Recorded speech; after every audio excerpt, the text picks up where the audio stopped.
film bi daal message bi ñu bëggoon a jàllale mooy que seetlu nañ léegi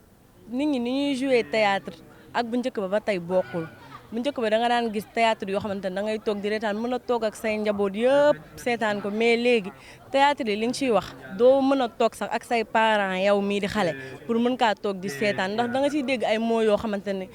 yow doo comprendre mooy loolu te tey ji xale war naa nekk foo xamante ni tey ji lu mu seetaan mook parent am day aisé wu mais léegi jamono ji ci jëm boppam théâtre yi ñuy joué comme genre kii série yi mu waxoon sànq moo yàq réew mi parce que léegi jigéen ñi dañuy bëgg joué tax ñuy def lu leen neex wala di dem di jaay seen ngor ndax ay joué te loolu jaru ko fi jigéen moom amoo lu dul sa dignité war ngaa fonk sa bopp ndax ëllëg ndax bés moom yamul tey rek suba am na ginnaaw suba am na man de pour man erreur bi ci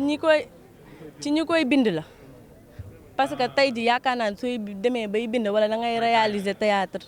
war ngaa réaliser loo xamante ne tey jii ku ko seetaan mën naa ne ñii de li ñuy def lu baax la mais kanta léegi li ñuy def da ngay rus a toog ak say parents di ko seetaan moo yi siy génne moo ñaaw